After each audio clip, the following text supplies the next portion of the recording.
Okay, good evening, everyone.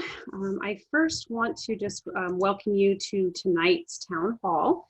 And I want to just introduce just a couple individuals before we go and get started. And then if others end up talking, we'll introduce them. But I am Christina Turner, the city manager for Morgan Hill. And tonight we have with us our interim police chief, Shane Palsgrove. And we also have on our city attorney, Dawn Larkin. We also have our mayor, Rich Constantine, on.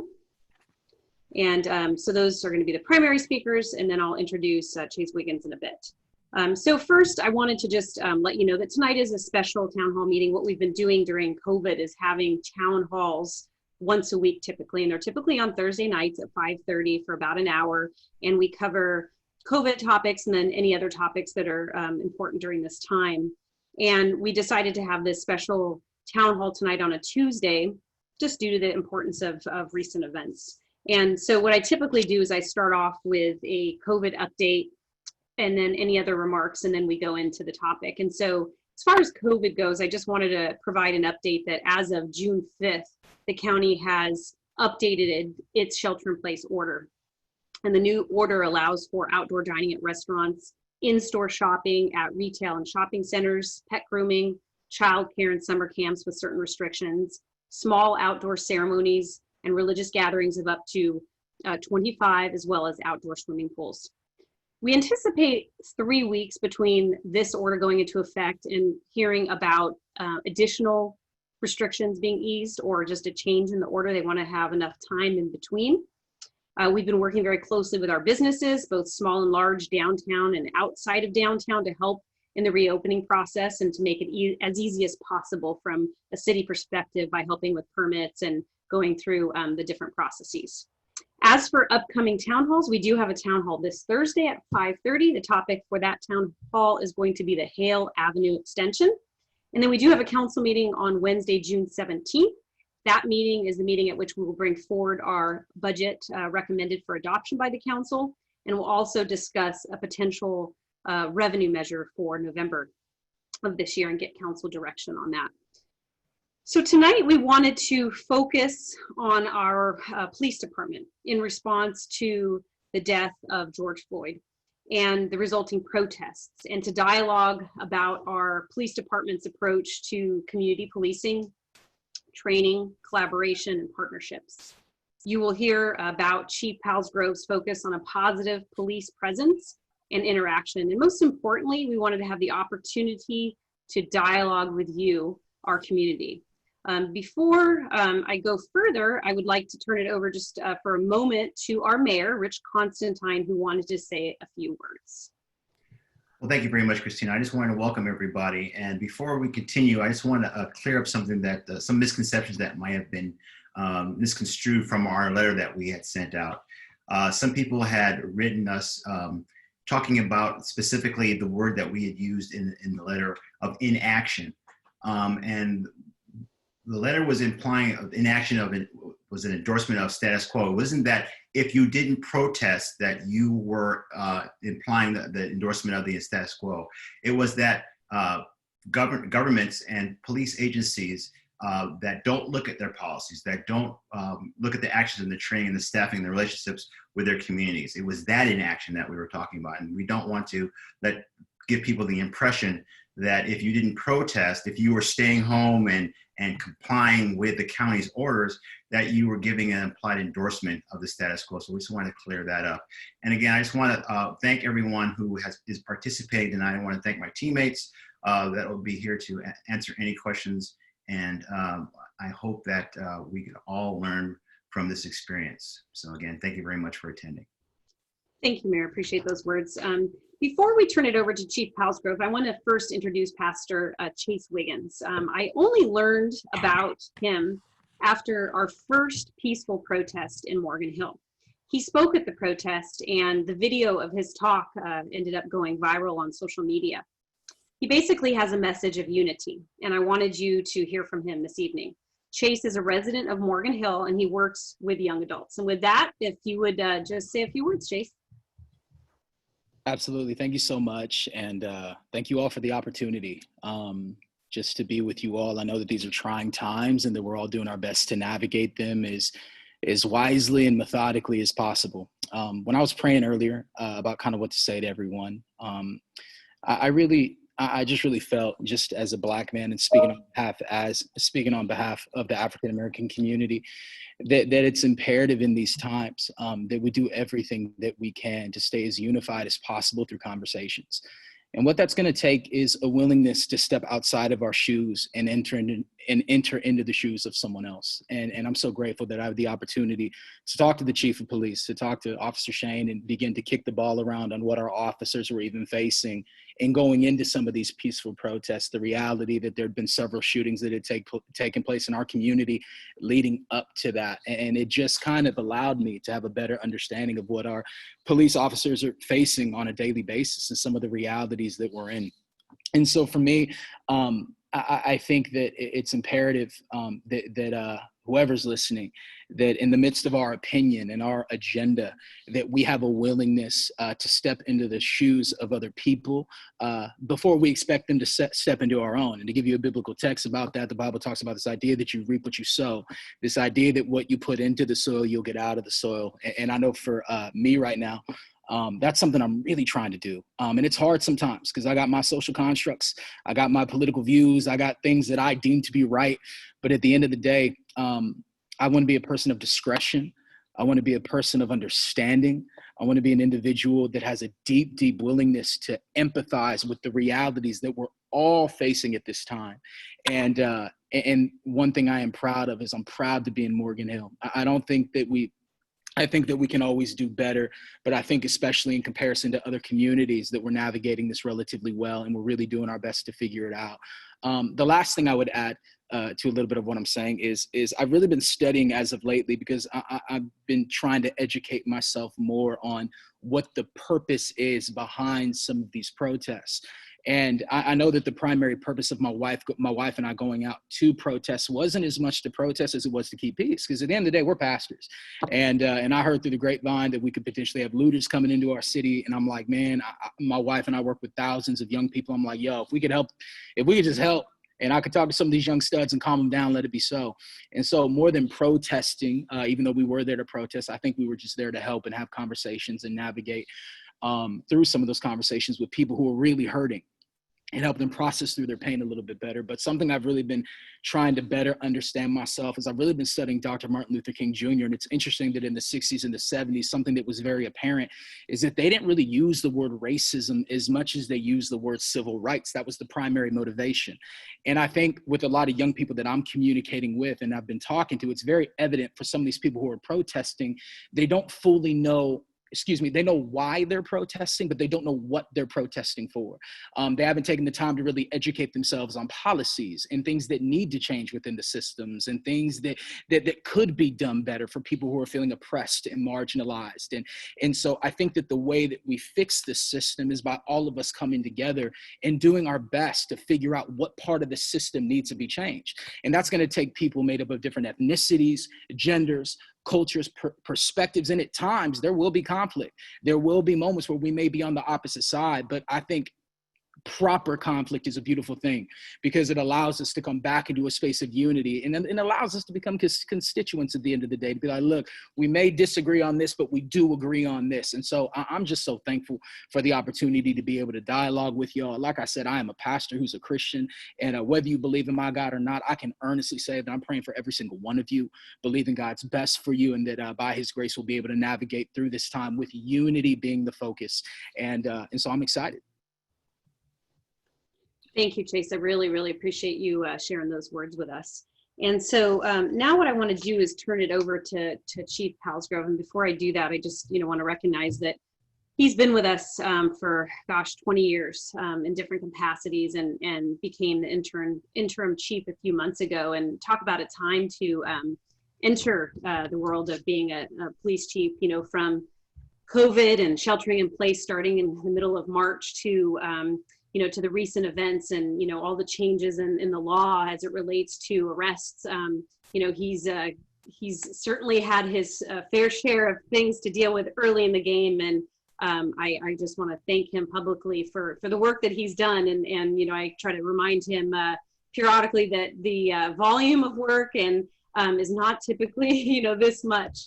But with that, Chief, please, if you could address this group, and we will have questions and answers after he is done. We have the feature where you can raise your hand, or you can put, type text into the Q&A, and then we will go through those questions. And with that, Chief.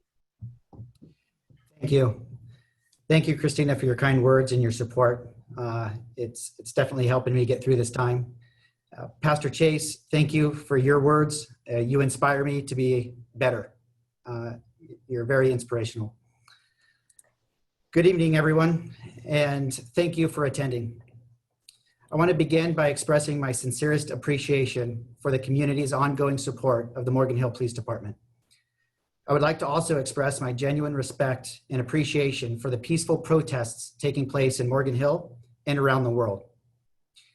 As I've stated before, the Morgan Hill Police Department condemns the actions of Derek Chauvin and others who did not intervene. We are equally disgusted with what we saw. Our hearts are hurting for the family and friends of George Floyd. As such, we understand and support the need for peaceful protest as a constitutional right. Inaction is an implied endorsement of the status quo. For meaningful change to happen, we need to set the conditions for an action-oriented culture that establishes and nurtures community collaboration and partnerships. This is not a time to silence uncomfortable conversations or condemn peaceful protests. This is a time for government, law enforcement, and community to listen. And while the Morgan Hill Police Department is not the focus of recent events, I believe that the entire profession needs to acknowledge and take responsibility for the problems within law enforcement. Change is a constant, and if we are not progressing, we are regressing. If you'd bear with me for a minute, I'll share my screen with you for a PowerPoint presentation that I prepared.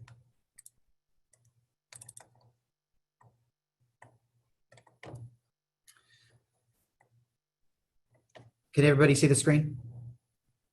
Great. I prepared a presentation to share with you regarding the 21st century policing best practices and Morgan Hill Police Department's policies on use of force, trainings specific to implicit bias, and our community policing efforts to build trust and confidence within the community. In 2014, President Obama issued an executive order appointing an 11-member task force on 21st century policing to respond to a number of serious incidences between law enforcement and the communities they serve and protect. The mission was for the task force to identify best practices and otherwise make recommendations. I'm sorry, I have something that popped up. The mission was for the task force to identify best practices and otherwise make recommendations to the president on how policing practices can promote effective crime reduction while building public trust. The task force was comprised of leaders from law enforcement, police unions, academia, and civil rights organizations, as well as community members. The future of policing, however, does not fall solely on the shoulders of law enforcement. As the task force for 21st century policing says, we all own the future of policing. Leadership needs to come from all three sectors in every jurisdiction: local government, law enforcement, and the community. For the purposes of this presentation, I'm going to focus on the 5 action steps specific to law enforcement only. Step 1, review and update policies, training, and data collection on use of force. Our policies are continuously reviewed and updated by Lexipol, which is an outside organization of lawyers and researchers that review and update all of our policies. All of our training is regulated by POST, which is the Peace Officers Standards and Training that governs all police training in California. Our Police Officers Association actively participates in policy and review training. Going forward, we plan to engage community members and our Police Officers Association in constructive dialogue on policies, use of force, and training review. We also plan to gather data in accordance with California's Racial and Identity Profiling Advisory Board recommendations. Step 2, increase transparency of data, policies, and procedures. On the slide here, you will see our current police website information page. where our policies are available to include how they align with 8 Can't Wait campaign. We are committed to working on updating this page to include more data and consider creating a page dedicated to use of force. Step 3, use the post commission to implement all levels of training. We are well trained. All of our officers receive the following post training within their first 2 years of being employed, to include but not limited to racial profiling, crisis intervention, implicit bias and principal policing, force option de-escalation, arrest and control, jail regulations and prisoner care, and mental health decision-making. As such, this has resulted in 0 use of force incidences, resulting in serious injury and or death over the past 2 decades. We will continue our training efforts. Step 4, examine hiring practices to better involve the community in recruiting and screening of recruits. We include community members in the selection and hiring process of our officers. Our outreach efforts are done through our community partnerships, Citizens Police Academy, Volunteers in Policing, faith-based organizations, community-based organizations, and by word of mouth. We will continue using our community in our hiring practices and will look for ways to include them in our recruiting efforts going forward.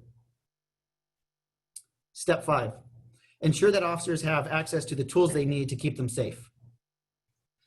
Our department prioritizes officer safety, and our police officers are provided the tools they need to stay safe, including but not limited to bulletproof vests, body cameras, and first aid supplies.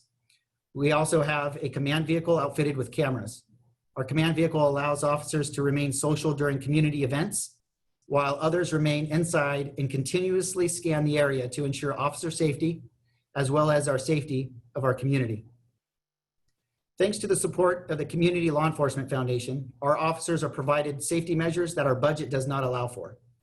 To name only a few of them, they provide our officers with a force option simulator, AEDs, funds for a wellness program, thermal imaging camera, folding shields, and armored vest carriers to wear in the event of an active shooter situation.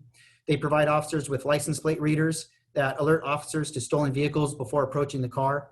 And it is because of CLEF that we have Bosco, our police canine. Community policing is a collaboration between police and the community that identifies and solves community problems. Building trust and legitimacy on both sides of the police-citizen divide is the foundational principle to community policing. A foundation of trust allows police to form close partnerships and relationships with the community that will provide and produce solid achievements. Without trust between police and citizens, effective policing is impossible. Positive police presence is done through many of our outreach programs, such as reading to kids, playing sports, mentoring, coaching, community presentations, and birthday visits. We have an Explorer program, a Citizens Police Academy, Volunteers in Policing, and a school resource officer. We regularly host events such as National Night Out, Parent Project, food drives, neighborhood watch meetings, and we remain active on our social media through our Morgan Hill Police Department face page and our canine Bosco's Instagram. We have liaisons and partnerships in place with many community organizations and groups, including faith-based organizations, community-based organizations, social services, schools, amongst others, to support those in our underserved community to address areas such as homelessness, mental health, suicide prevention, and substance abuse. We have also partnered with the Latino community to address inequities in the application of law for undocumented community members, racial profiling, and immigration status. Our partnerships, however, are far from complete. I recognize that, and I'm taking steps to remedy this by actively working on further expanding our partnerships with the community. We have had 5 peaceful protests, all in our downtown area in the past 2 weeks. Going forward, protests will continue, and we will monitor those events as well as the officers' hearings in Minnesota in anticipation of more protests. I ask that we as a community give our full support to the peaceful protests taking place in Morgan Hill and worldwide. Such support does not negate any support for our police department. We can support the Black Lives Matter movement, denounce the deep systemic racial injustice that still exists in America, and support police reform, and still fully support law enforcement. I support both, and our officers support both. Law enforcement is 1/3 of the community policing equation. 21st century policing model calls for government and community participation, and it reminds us that each leg must be in place to support a comprehensive approach to reducing crime and building trust and legitimacy. While great progress can be made in 5 to 10 years, the model calls for an ongoing commitment from all 3 jurisdictions to maintain community trust and adapt to new ways of policing. Fully developing and implementing this plan won't be quick or easy. Morgan Hill Police Department has staffing issues, limited resources, and budget reductions as a result of COVID-19 crisis. Our police department, however, has already begun this work. And if our community is interested in the full implementation of the 21st century policing recommendation, Morgan Hill Police Department is open to discussions on the development of a 5-year strategic plan to lay the foundation for this work. California has proposed 2 legislative bills and 1 recent executive order regarding the use of force. Assembly Bill 392. This bill would redefine the circumstances under which a peace officer is authorized to use deadly force. Senate Bill 230. This bill provides guidelines on the use of force, utilizing de-escalation techniques and other alternatives to force when feasible. Specific guidelines for the application of deadly force and factors for evaluating and reviewing all use of force incidences, among other things. And POST will no longer certify training of the carotid control hold, which is not to be confused with a chokehold. California's Racial and Identity Profiling Act of 2015, otherwise known as RIPA, is a truly groundbreaking legislation. This law requires nearly all California law enforcement agencies to collect, maintain, and analyze demographic data on all detentions and searches, thereby codifying the recommendations of the President's Task Force on 21st Century Policing, which aims to improve understanding and create evidence-based policies through this data collection. The RIPA board was created with the objective to eliminate racial and identity profiling and understand diversity in law enforcement through training, education, and outreach. For those of you not already familiar with the 8 Can't Wait, it is a Campaign Zero police reform campaign proposed by activists associated with Black Lives Matter. The plan consists of 8 proposals, all of which are aimed at reducing police violence. Taking a look at the first one, ban chokeholds and strangleholds. Chokeholds and strangleholds are not permitted in our policies. Carotid holds, which don't restrict the airflow, are only allowed by trained officers in situations involving violence or physically combative individuals. While a carotid hold is listed in our use of force policy, not one officer in Morgan Hill Police Department has ever used it. Require de-escalation. De-escalation is interwoven into the department's operations, and it's included in the department's policies for crisis intervention, conducted energy devices, tasers, mental illness, and civil disputes. De-escalation techniques are included in various continued professional training topics. Required warning before shooting.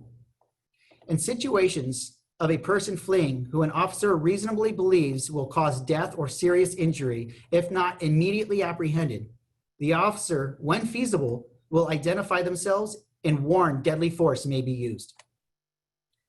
Exhaust all other means before shooting.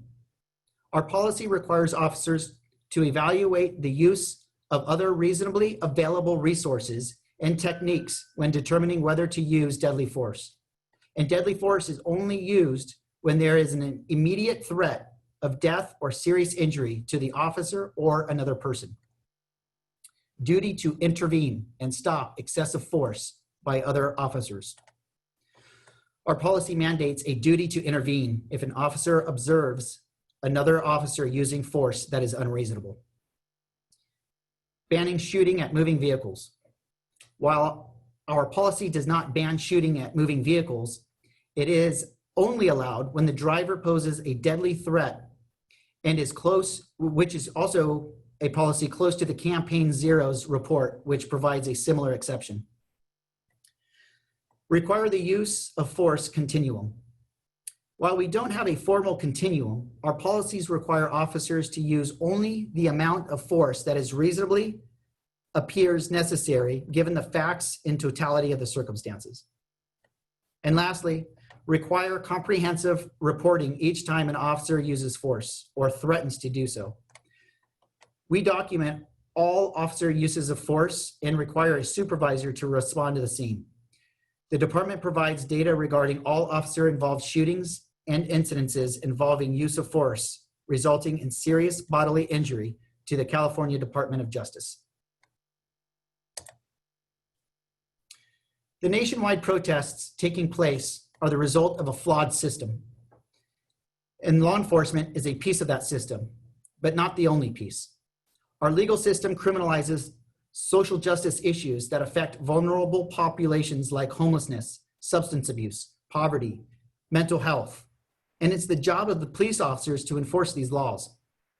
So while use of force policy reforms are long overdue and greatly needed, our state and federal legal systems likewise need reform to better help law enforcement agencies in their community policing efforts. This effort will take time, patience, understanding, and compassion, but it's worth the energy. As your police chief, I am committed to keeping an open dialogue with everyone. The men and women of the Morgan Hill Police Department recognize we can't make meaningful and lasting changes alone. We need your help. Here's my email and phone number. Please feel free to contact me. Thank you for your patience and your continued support. Thank you, Chief. All right, so what we're going to do is kind of alternate between our Q&A and our hands that are raised. And we've put in some of the questions that we've received on Facebook into our Q&A. And so just a reminder that you can raise your hand if you're just dialing in by your phone by dialing *9. Question, comment from Facebook, John Jenkins. I'm more worried about the recent homicide on Butterfield and Railroad last Friday afternoon. I've been at the new Morgan Hill Community Garden location right next to the shooting from October last year almost daily. There's almost no Morgan Hill police or sheriff presence there. I see why a homicide was selected for that site. Could we get more policing in that part of Morgan Hill? There are speeders going 60 to 70 on the Butterfield overpass and Railroad Avenue. How about a speeding camera? Chief, some brief comments? Yes. Our Special Operations Bureau is doing exceptional work, and that is a priority for them to investigate. While it's still an active investigation, I won't speak further on that, but to your request of more police presence on Butterfield, I do know that the police officers routinely use Butterfield to get to the south part of town, and we also I will also relay your concerns to our traffic unit, who will evaluate that.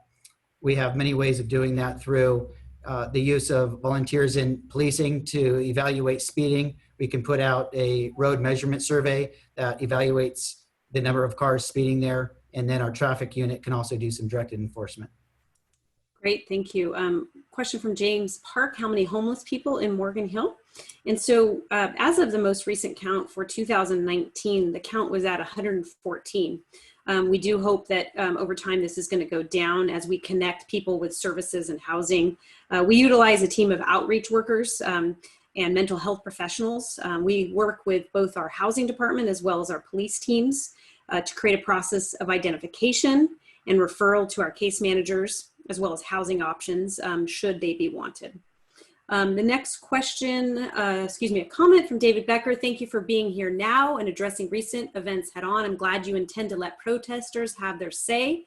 That's a great policy. I encourage you to continue focusing on being public servants and peace officers rather than law enforcers. The department is on the right track. Thank you for that comment, and I hope after hearing from Chief Palsgrove, that you realize we have a good balance of enforcement and proactive and community policing.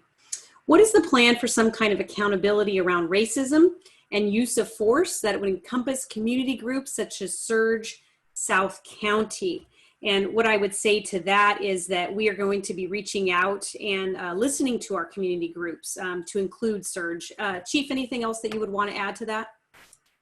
Yeah, no, I think the partnership and open dialogue, as Pastor Chase was talking about, is going to be key for us to understand what the issues are and come up with a community response to address those issues. Thank you. I see that, James Park, you have your hand raised. And so if you still have another question, if we can, Michelle, go ahead and unmute James.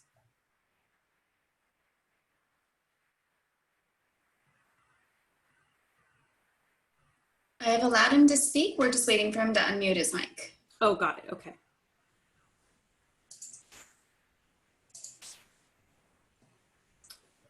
And James, if you want to go ahead and unmute your mic.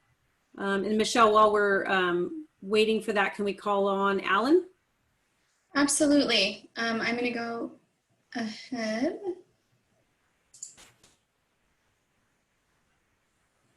Hello. Hi, Alan. Go ahead. Hey, great. I got a few comments and/or questions. I've been in this city with our family for 26 years. I have to say that overwhelmingly, our impression of the police force here has been very negative. It's a system of intimidation, of brute force. It's a system, of intimidation and brute force, of bullying. We've had lots of problems in the past years when our children are now adults, but when they were preteens and teens, they were constantly harassed by the Morgan Hill Police Department for petty issues like not wearing a helmet on their skateboards, for walking across the park with a suspicious looking backpack. We were terrorized for years by an officer on motorcycle who is no longer with the department. So I have a great deal of mistrust of the Morgan Hill Police Department, and I've seen nothing at all that indicates any change. Interim Chief Palsgrove did a great job reading a pre-written speech and said all the great things, but I just don't see it here.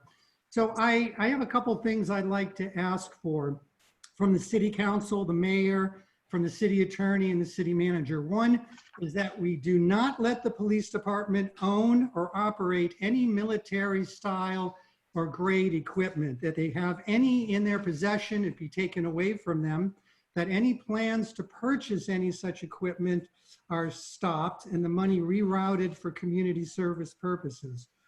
So that's my first request. My second request is that the Morgan Hill Police Department, if they truly want to be transparent and open to the community, that they open up their personnel records so that we can see, look, and understand of the officers' performance, the results of their training and their misconduct. Until that happens, the community can have no assurances that our officers are honest, that they're following the law, and that they can be trusted.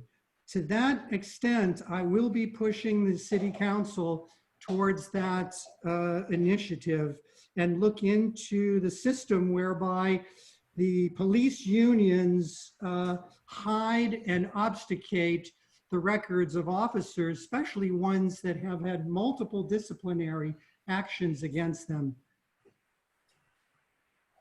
Thank you.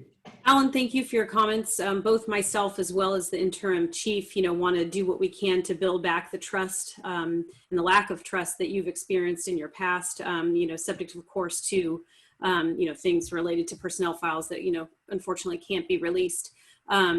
So thank you for your comments, and we've taken notes on those. And so I want to see now if it looks like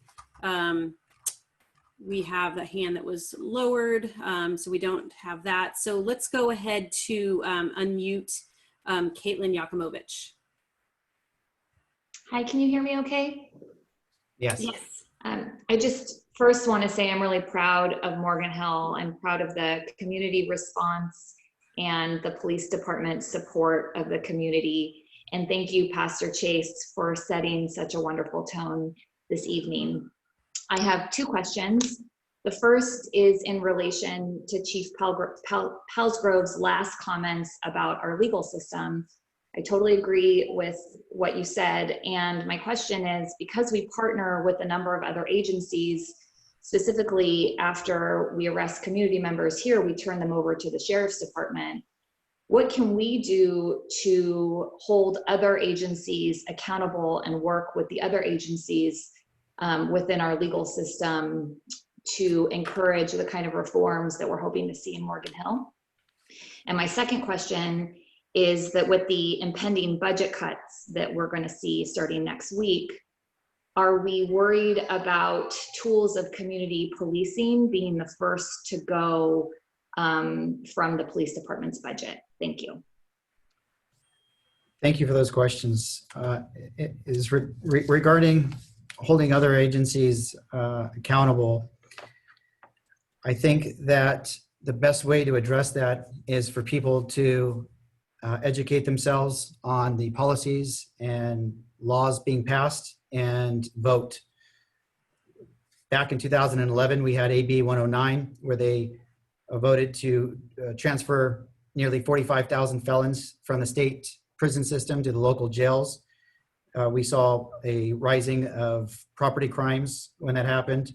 2014, Proposition 47, the Safe Neighborhoods and School Act, downgraded a number of serious crimes from felonies to misdemeanors. 2016, Proposition 57 changed some non-violent felonies to lower crimes. We also have the $0 bail affecting us now, and COVID-19, where we're seeing more people being released from jails, and the jails are down, I think, over 25%, and we're seeing a lot of recidivism. So being involved in voting. With that said, as far as community policing, if we are having these conversations and providing other resources and funding other programs to prevent or reduce recidivism, I think that's where the conversation needs to start. And as far as our budget reduction as a result of COVID-19, the police or the city council has made public safety a priority, and the police department is still maintaining the funding needed to ensure the community safety. Thank you, Chief. Okay, so I'm going to go ahead and read a couple of the comments and questions. Anonymous attendee, Alan's opinion is not fair. We've been living in Morgan Hill for more than 16 years, and we have never encountered any issue. Next, Anonymous is, I would like a commitment that Morgan Hill will never defund the police department. Someone else responded to that. I hope not. We have a fine group of professionals in the Morgan Hill Police Department, and someone said agreed. And so what I want to just respond in that, our city council has declared, has stated, has stand behind the fact that public safety is their #1 priority. And so know that our budget is based upon the council's priorities, and that has not changed. John? And I would just add, I think when we hear the comments about defunding the police, what we really are hearing is a cry to spend more money on mental health services, more money on social services, more money so that our police officers aren't being asked to be social workers. And on that, I think there's nearly unanimous agreement among all of us that we can do a lot more to help our most vulnerable members of our society, and that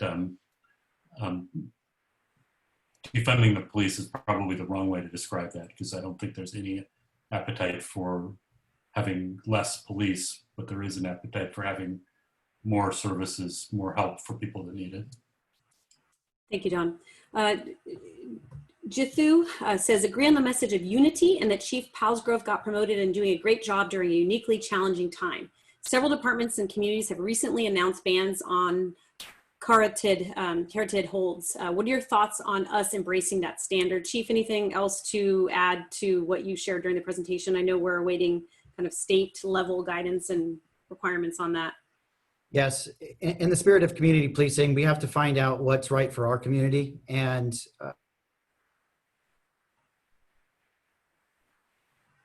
Chief cut out for a quick second.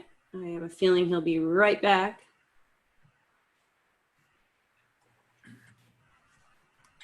Yeah, I think IT's right next door, so. Okay, well, we'll wait until we can get the chief back. Oh, Chief, you're back. You cut out for just a bit. You said we have to wait and see what's best for our community. yes, it's through the dialogue and partnerships.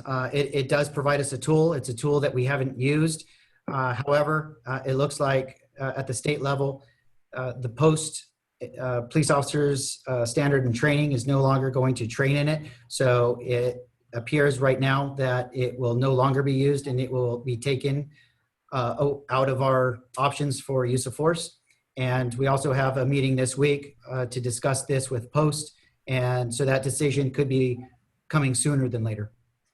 Great. Michelle, if we can go ahead and allow Veronica Andrade to ask a question or make a comment.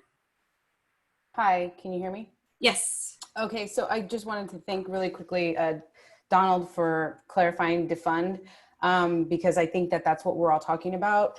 One of my concerns is that, you know, I always think about the quote, an ounce of prevention equals a pound of intervention. And when I look at the budget for the police department, I think we're spending a lot of money on intervention as opposed to mental health services in the community, and also parks and rec, right? We want to make sure that these teenagers and these kids have something positive to do, but we have a lot in this community, but it costs money. So the kids that can't afford it, you know, this is where the mischievous behavior begins. So speaking of money, I just wanted to ask two questions. One, is there plans to implement a City of Sunnyvale model for the city of Morgan Hill, in which the officers rotate between fire, police, and emergency medical services? And then the second question is, with regards to the Citizen Police Academy, what kind of individuals are joining that? Because my concern is with social media, I see a lot of derogatory comments in regards to our Latino community on the Morgan Hill Police Department page, which is not made by the police department themselves, but people who are like these vigilantes, right? They're taking pictures of crime and they're posting it on Neighborhood Watch, and then it riles everybody up. So again, just to repeat, my two questions are about the City of Sunnyvale model, and then the community outreach for specifically the Latino community. What are the plans?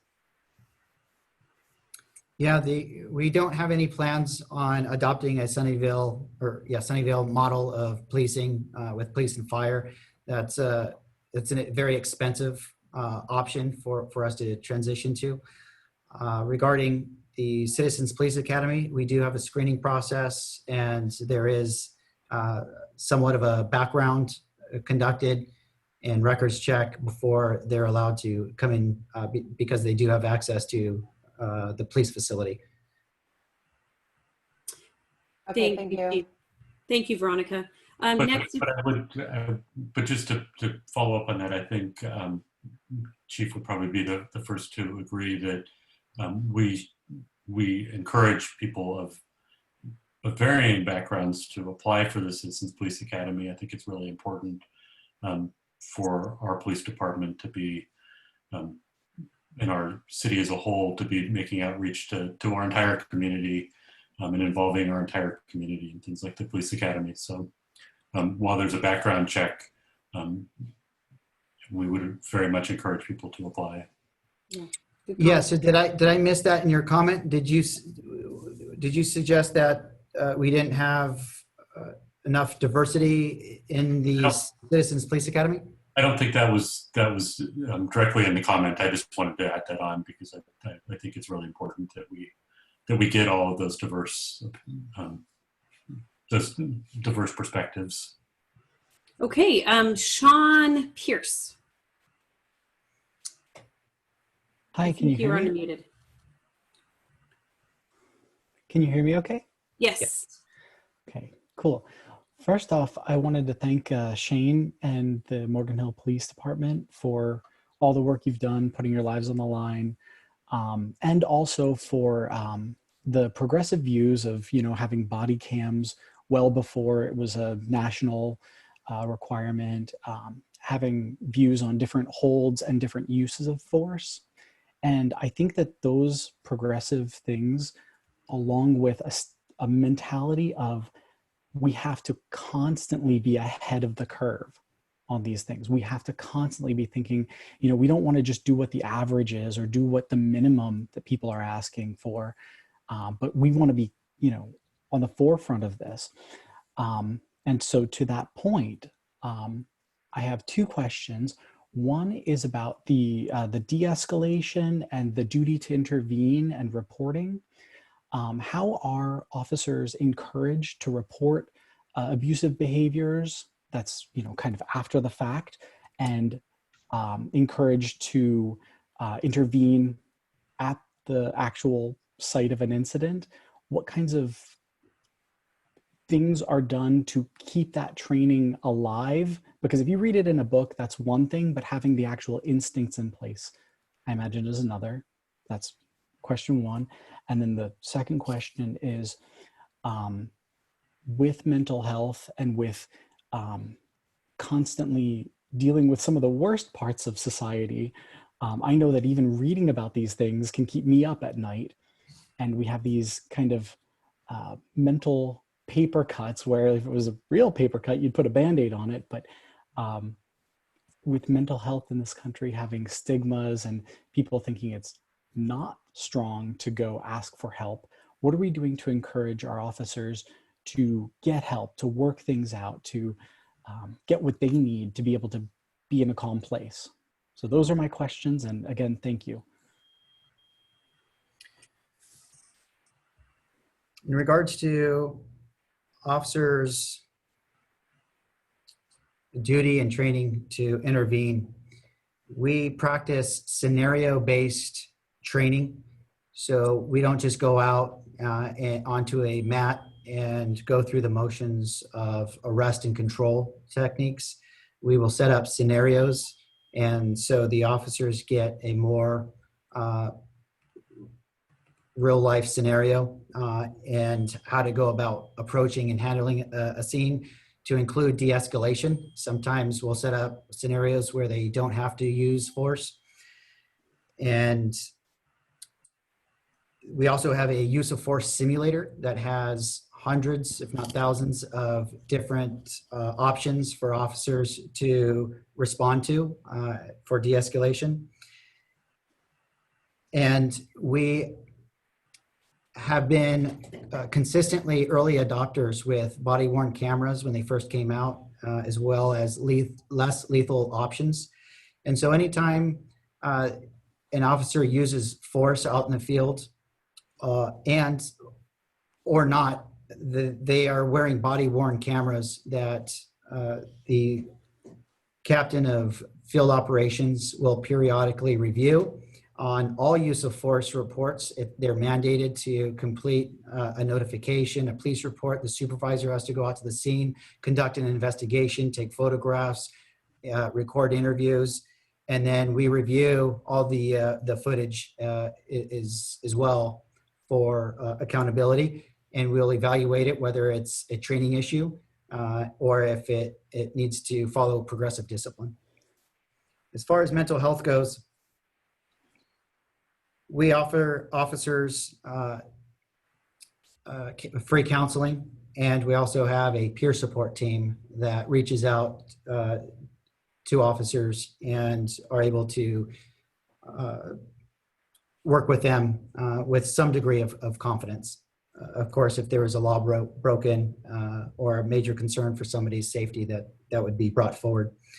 But we also encourage officers to work out, take an hour of their lunch break, and they can go and use the gym when COVID-19 is not in effect, and get some exercise that way as well.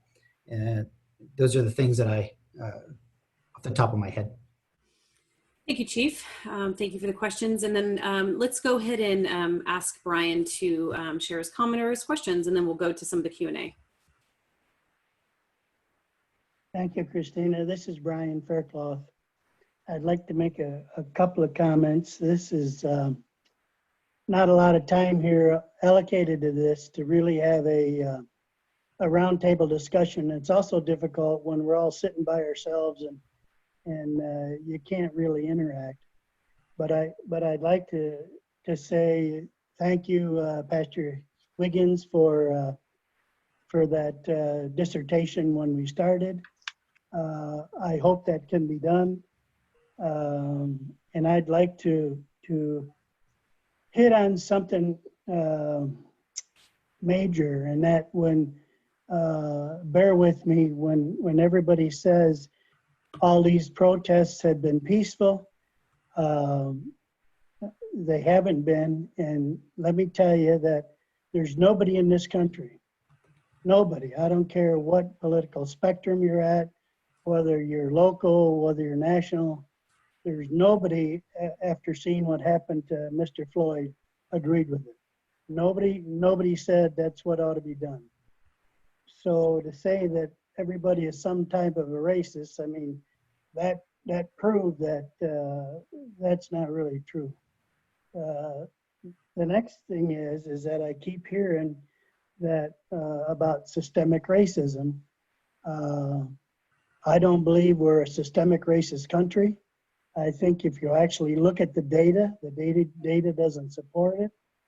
And when you say, do you feel for these folks who have less than a stellar life, let's say it that way, and you say, boy, we really support Black Lives Matter, when the first thing they did in these inner cities is go to the minority-owned businesses and destroy them, light them on fire, and actually killed minorities. I don't know how you can say that we're glad that everybody is peaceful. In some of those cities that were happening, the fire folks were told to stand down, let our inner city burn, and these minority business owners who you know what, they fought for stuff, they opened businesses, they were making a success out of themselves, but for some reason, because of the political environment of, I guess, you know, we can't have that. Boy, if we have somewhere where some of our minorities are really stepping out and being above the fray, we got to go attack them first. I was just as sickened when I saw that happening. Yeah, and Brian, I appreciate your comments. I think we're really focused on Morgan Hill, and we're really fortunate here. We have not had any sort of violent protests. And I think that's what we're talking about, is that okay. in Morgan Hill, we haven't had any violent protests. Yeah, Right. Brian, thank you for your comments. Truly appreciate it. Just in the interest of time, we have 23 questions in the queue that I want to get to as many as possible. Wait a minute. I just have one more thing. I only brought up the national thing because some of the discussion already has said we support all these groups that are out burning things. So let's get back to Morgan Hill. And I think one of the things we can do is, everybody else is saying they're racist, but we're not racist. And so I think we need to talk about some statistics, some history of Morgan Hill. What are the statistics? And whatever you decide to implement, you can weigh that. Do those statistics get better or they get worse? Are things that we implement, are they helping or not helping? But when you don't have statistics on what you're trying to agree on in Morgan Hill, I don't know how you find out whether or not you've helped or hindered. Thank you. Thank you, Brian. I'm going to switch over to some of the Q&A. We have a question on the budget and the percentage breakdown that's spent by police. And so Michelle's going to go ahead and add those links. And if you have any follow-up questions, I would just encourage Dana, if you want to send us a follow-up email. We have a question from an anonymous attendee. An earlier question brought up military weapons and equipment in the hands of Morgan Hill civilian police officers. Are such weapons and equipment currently held by the police force? And if so, will they be retained or disposed of? Chief. No, the police department doesn't own any military surplus equipment from the military surplus program. We do have a regional SWAT team with Gilroy Police Department, and through a UWASI grant, we did purchase a Bearcat, which is an armored vehicle that's used only in situations where somebody poses a violent threat to law enforcement, and they use that as a barrier not to get shot. But otherwise, the Bearcat is not deployed for policing. Great, thank you. Can you anticipate when the volunteers and policing program will resume? As soon as COVID allows us to. I'm itching to get everybody through the training program and working with you to address some of these issues out here in the community. Great. Next question from Sean Powers. Thanks, Chief Palsgrove. I particularly liked your comment that we can protest the incorrect use of force and still support our police department. From Roger, how many police officers in Morgan Hill? And is there a union? Yes, there is a union. And Chief, would you just overview the number of teammates that we have in police? Yes, we currently have 42 sworn police officers with the police department. Great. Let's see here. How do we enact policy that encourage good officers to call out bad or abusive officers, policies that enable them to do this within the agency and outside the agency? Good question from Art, and that's absolutely in our policy that police officers are encouraged and required to call out any sort of poor behavior. Anything else you want to add to that, Chief? Yeah, Morgan Hill Police Department uses body-worn cameras. And so those cameras come with a high degree of accountability. And we are a small police department, so we don't experience the same kinds of issues that larger agencies experience because we are so small and because everybody knows everybody's business, that there is a higher degree, in my personal opinion, of accountability when our officers are out there in the public. Yeah, and I would just go even a step further and say that all of us as public employees take an oath to defend the Constitution, and we have an obligation when we see something unconstitutional that's happening, which includes an unconstitutional use of force, to say something. And in my experience, I've been representing and advising various law enforcement agencies for almost 20 years now, and that to me, it was the most disturbing, or not the most, but one of the most disturbing things about what I saw in the George Floyd video of his murder was that there were other officers there who saw that and didn't say anything and didn't do anything to intervene. Because in my experience, that's not how police officers should behave, and it's not how they do. And so or they have in the agencies that I've worked with. So I was particularly disturbed by that. And I also want to point out, out of 35,833 calls for service, we've used force 0.00027. That's 0.2 of 1% of the time. And the use of force that we have used last year has never resulted in any kind of major injury. Mario, did you have a comment? Yeah, I think it's also important when we do scenario-based training with our officers, we have other officers in the room with us at the time. And those officers are able to give the feedback of what they saw to their fellow officers during that training session and during that scenario when they interact with the simulator. And that's just in line with the 21st century policing of peer review of training and incidents of force. So we do take those into consideration, and it helps build a atmosphere where officers do feel comfortable in calling out their fellow officers for anything that they deem to be outside of our policy. Thank you. Mario's a police sergeant currently assigned to our administrative position, and he is a defensive tactics instructor and coordinates all of our department training. Thank you, Mario. Thank you. Is Morgan Hill Police Department likely to face defunding? How can citizens help? And so I think Dawn addressed the thought of what defunding means. And so as far as budget goes, there are some reductions that will impact the police department, but nothing as far as core services go. In response to that, Robin says, I've observed and personally experienced nothing but positive policing in Morgan Hill since I moved here in 2008. They are to be commended. Thank you, Robin. And Karen, if you would like to know more about our fine group of officers, consider taking the Citizens Police Academy. Yes. And then I would also just put a plug in there for, we have CLEF, Community Law Enforcement Foundation. Do I have the acronym right, Chief? Yes. It's basically a foundation that's led by a group of volunteers that basically raises money in support of everything from equipment to just different projects to help the police department, whether it be for canines or other things. Let's see, the next question. I remember hearing the results of a survey on a resident satisfaction with the police department. Do you have those results? Chief, is that something that's available on our website? I'll have to look into that. That was something that Chief David Swing was part of. Got it. Okay. If I could just add, I don't believe it is available on our website right now, but we certainly have it and could make it available. Okay, great, great.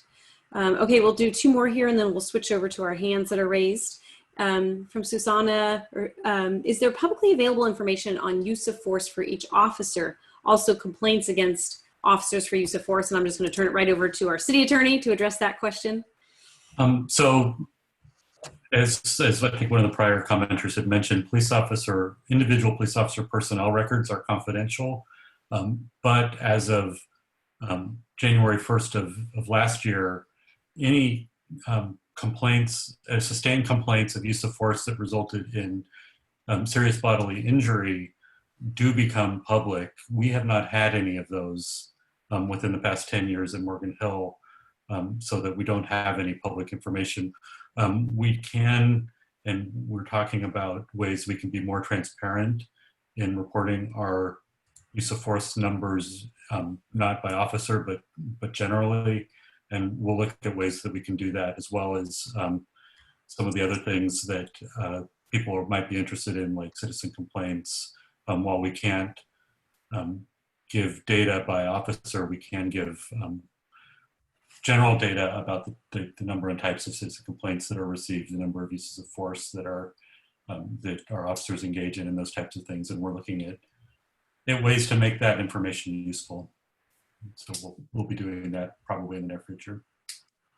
Thank you, Dawn. Joanne, if we can go ahead and get Joanne ready to ask a question or comment.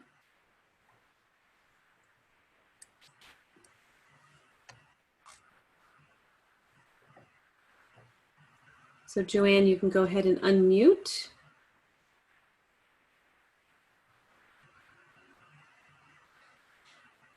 While we're waiting, if we can ask Roger for his question or comment.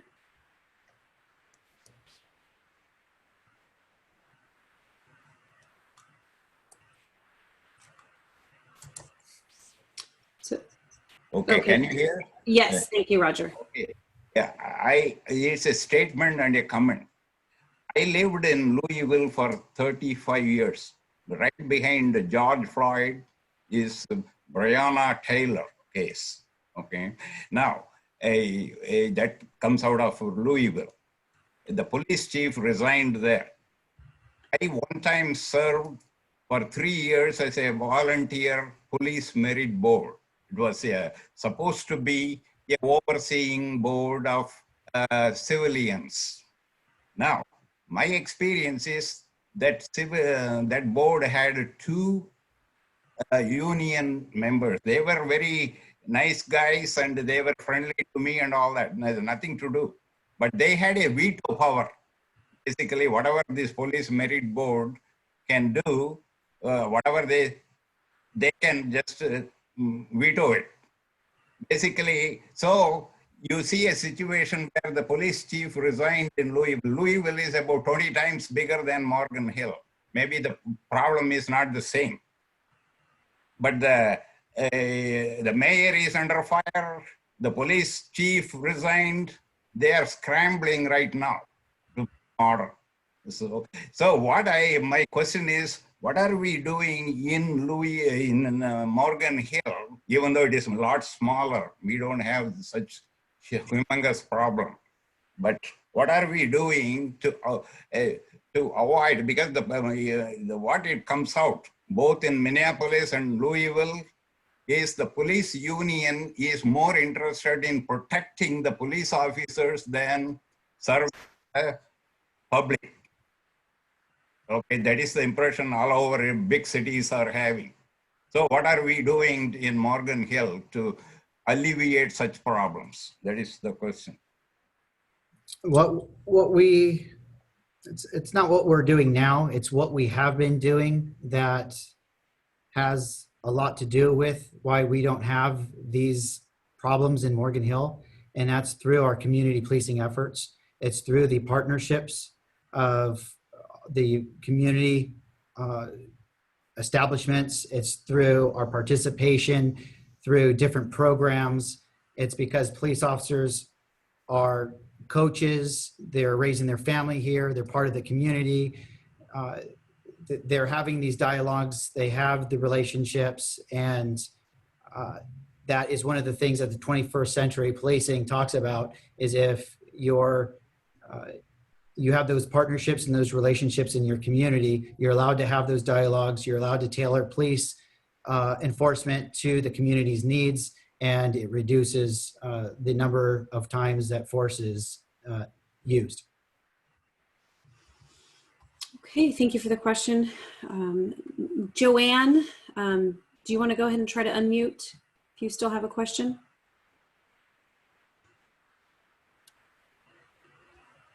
Feel free to type it in the Q&A. And so now let's move on to Juan Munoz Morris. Hi, can you hear me? Yes. Hi, good afternoon. Thank you, City, and thank you, Morgan Hill PD, for having this town hall. A couple of quick comments, but first, for the record, I wanted to note that I'm on the planning commission for the city, but I'm commenting as a resident. I say thank you because I think there's a need for a conversation to be had, and this is a good example of that. Everybody's aware of what's going on. I think there's a continued call for transparency and accountability, and I think everybody understands and agrees with that. And I believe that that's both on the side of the police, but also on the side of us residents. And to me, that accountability comes with the understanding that we ask a lot of the police. And although I respect you a lot for the job that you do, I do not envy it because I imagine your typical day is quite chaotic, and you're oftentimes the first on scene to an accident, to a domestic violence case, to an overdose, somebody struggling with their mental health. And it is a lot of skills to possess, and they're all very stressful. So I really appreciate having the time to comment on it. And as somebody who was kind of biking around downtown during the protest the other day, I just wanted to comment that the local police force felt reassuring and not intimidating, and I commend you for that. I think that was wonderful. My interactions have always been very friendly, and I hope they'll continue to be that way. Lastly, I just want to finish by saying that I was lucky enough to be on the 11th cohort of the Citizens Police Academy, and I can't recommend it enough. It was a fantastic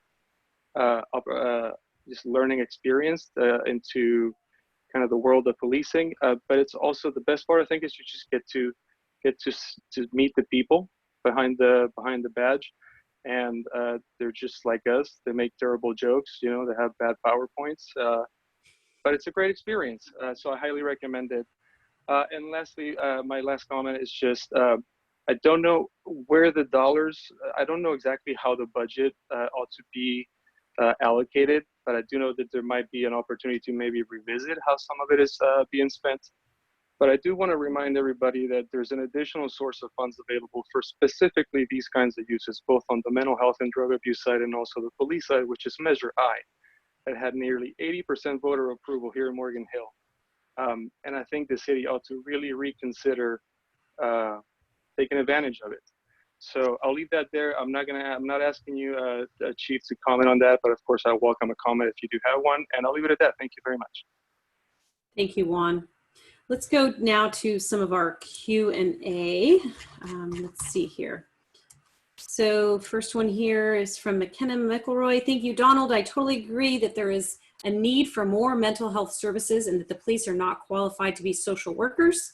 Chief Palsgrove's PowerPoint listed that the police have 2 hours of training in mental health every year, which is nowhere near enough. Will money be diverted from the police budget to more helpful resources like mental health professionals?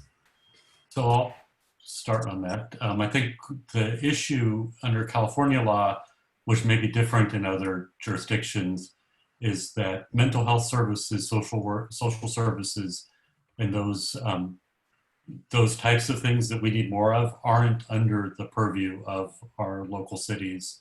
Those are all governed by the county.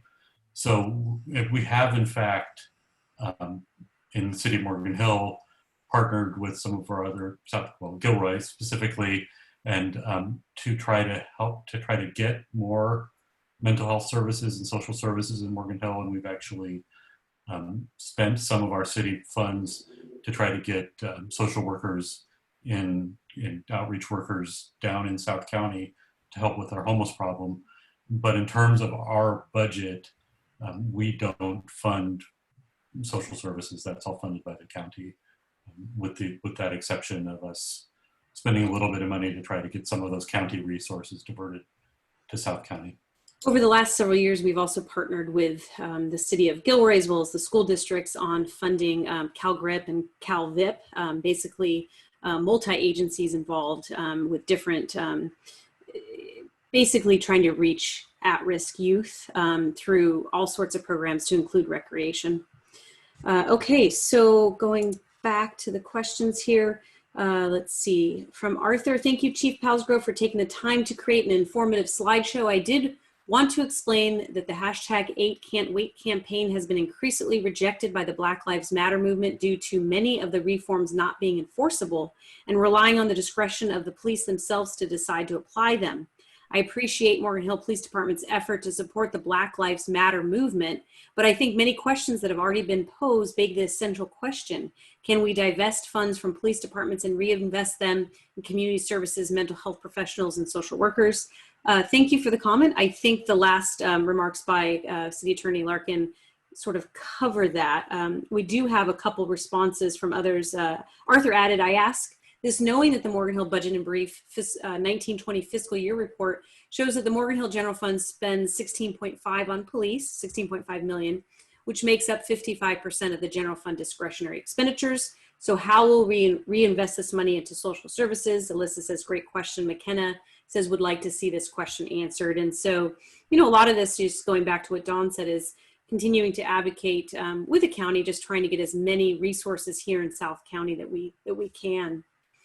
Matt Watson, I've heard mayors and police chiefs in other cities say the #1 problem they've had to implement reform is not being able to fire police officers they feel need to be dismissed. Are there any officers in Morgan Hill which fit this description? Chief and or city attorney. Well, I'll let the chief start. I can tell you well, I'll let the chief start and then I'll. No, we don't have anybody currently hired that fits that description. Our police department loves this community. They work tirelessly on cases to ensure that they bring justice to the victims. They come in on their off times to participate in community activities, volunteer their time, work hard to ensure that things get done on their own time. A lot of our officers live in our community. They're raising their families here, and they're very, very much invested. And so Morgan Hill is a very special place, and we do have a phenomenal, well-trained, dedicated police department who genuinely cares about this community.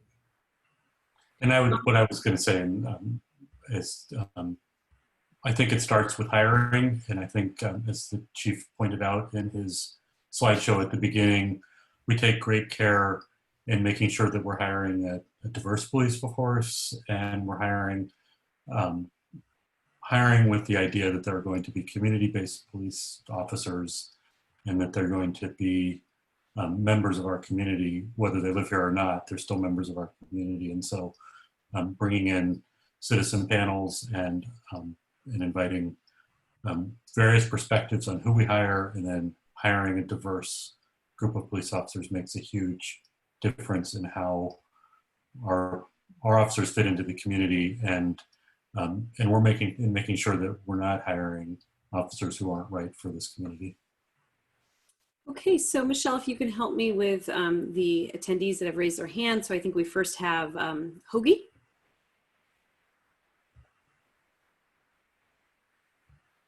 Hi, I'm actually Leslie, not Hoagie, but. Hi, Leslie. Hi, how are you?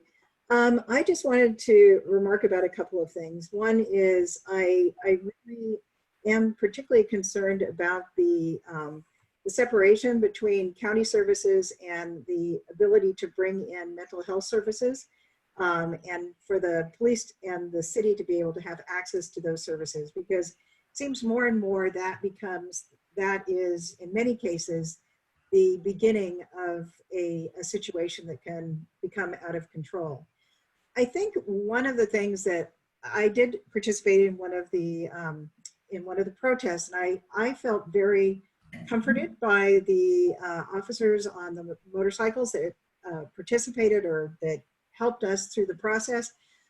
Other people in the group didn't feel that much, and as I was talking to people, one of the things that we really discussed was how can the police department become really more engaged in community policing, and how can perhaps the police become more involved from a neighborhood standpoint. You know, I'm sure you're all familiar with the Camden, New Jersey situation, where Camden changed kind of really hugely how things work from a policing standpoint. And so I guess what I'm interested in is just, I think we're really doing a great job, but we're faced with a wonderful opportunity right now to really talk about things more. And so what I would like to just ask is that we have more of these conversations and an opportunity to be able to communicate as a group, even once a month, or as this has been really excellent and really helpful. And for me as a resident and also a building and business owner, I actually have not had an opportunity to interact with a police officer. Nobody has arrived and kind of introduced themselves, but on the other hand, thank goodness I haven't had the need to contact anyone. But I would really embrace the additional, more kind of out of the car, off the motorcycle communication visually, as we're doing here, but also in the street once we can actually connect a little bit better without our masks on. Thank you. Great. Before I let the chief answer that or comment on that, or if you want to comment on that, Christina, I want to let Leslie know that the Morgan Hill Police Department pretty much already follows the Camden, New Jersey model. And for those of you who don't know the Camden, New Jersey model, it was more of a get out of the car rather than be punitive, writing tickets rather than communicating with their citizens, and being more hands-on in the regard of being a problem solver versus going from being an enforcer.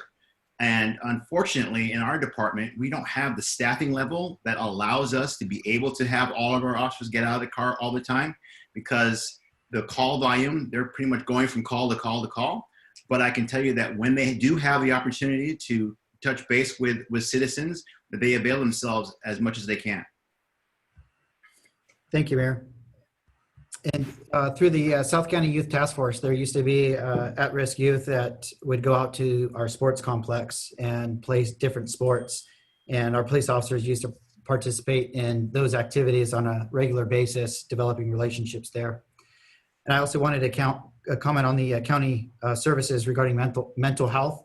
We do have a mental health response team that's available to us through the county, specifically for South County. So if we do encounter somebody with chronic mental health issues, we can call them and they will work through them, provide some wraparound services, make sure that they connect them with medications or services that they need.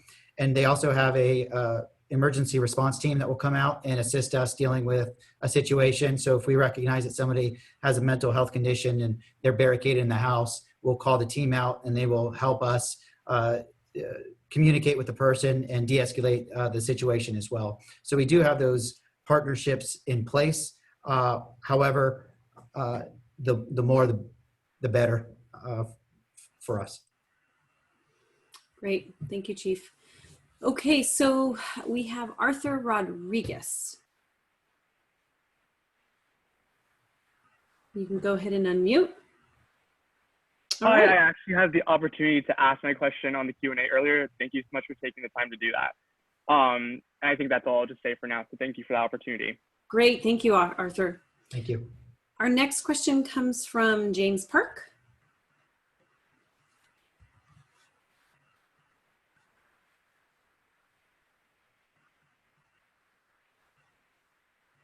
And James, make sure you're unmuted. And while we're waiting for James, we will try Yvonne Randolph.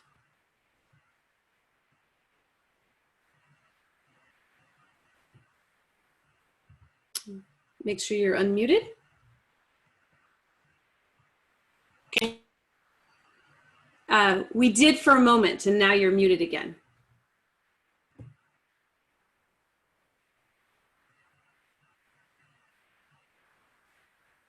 You appear to be, oh, it's kind of going back and forth between muted and unmuted. Should we try one more time? I would just click the unmute button one time.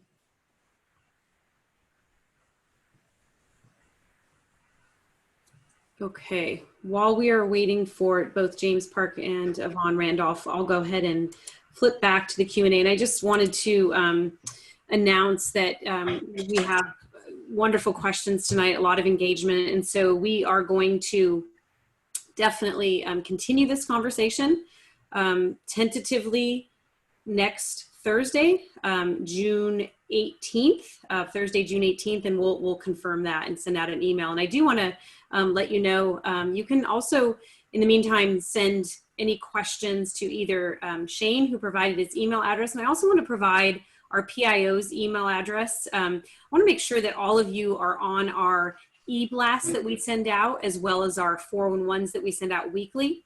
And I think I'll go ahead and state the email address. It's PIO, as in Public Information Officer, so PIO@morganhill.ca.gov for any questions or for a link to how to get our weekly and sometimes daily updates as needed.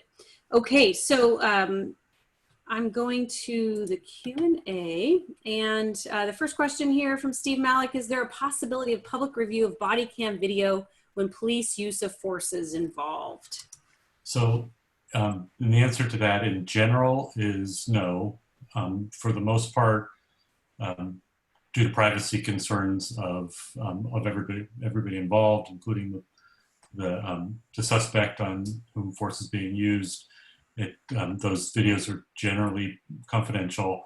The exception is if there's a use of force that results in serious bodily injury of either the officer or the suspect, then we're required to release those videos. We haven't had any of those, at least since I've been here, and I believe for even longer than that. But if we were to have one of those use of force incident that resulted in a serious injury, then that video would be subject to release. Thank you, Don. Okay, anything else, Chief? No. Okay, a couple questions, anonymous ones. It seems like Morgan Hill officers spend more time in the community than in other places I have lived. Are your officers really using force every day? And second, how does someone follow Chase and his group on social media? And so we have a response for following Chase, and I'll just go ahead and read that in case you can't see it. It's https://familycommunity.church/Chase-Wiggins/.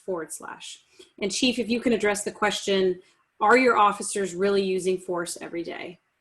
And the answer is no. Our officers are not using force every day. And as a matter of fact, in 2019, officers used force 9 times. Thank you. And we have an anonymous question regarding body-worn cameras on officers. Are they automatically on for calls, or are they manually turned on? They are manually turned on, but policy requires that when we respond to calls that the body cameras be on. Anything to add to that, Chief?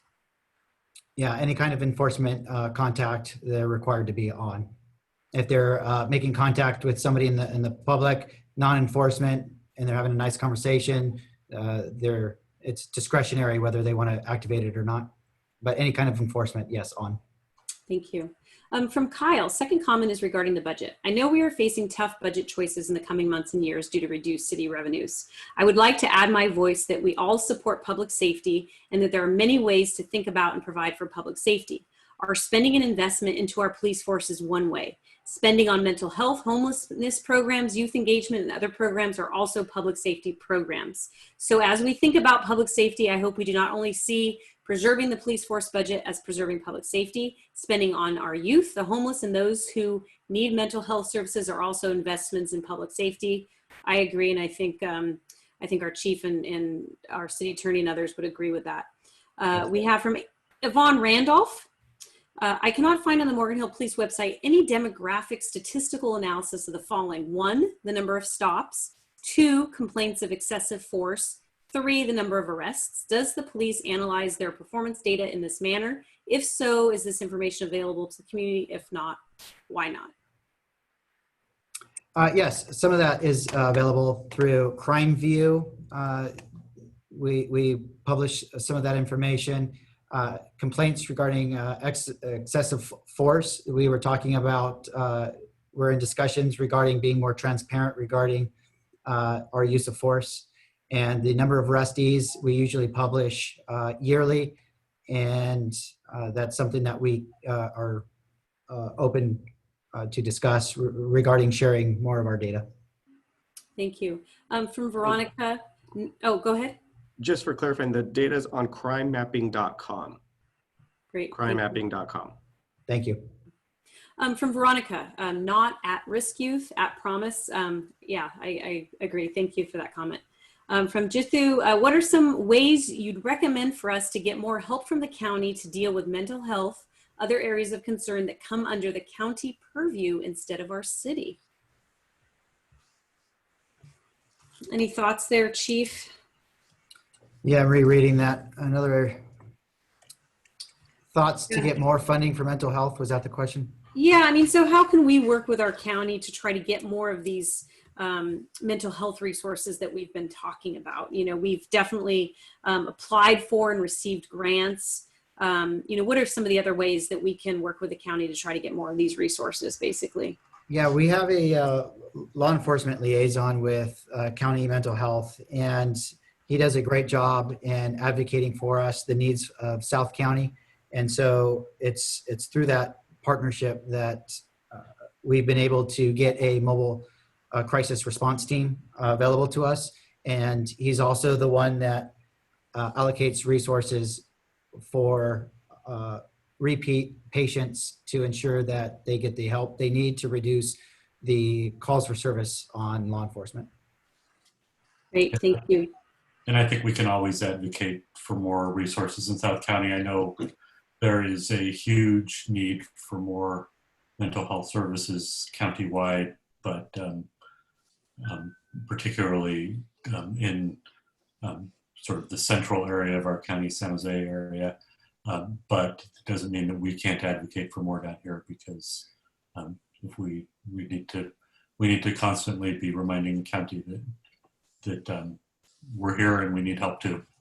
Yeah, well said. So I'm going to conclude our time here in reading this last comment. This is from Facebook, Frank Riley, Chief Palsgrove and Mayor Constantine, plus the council.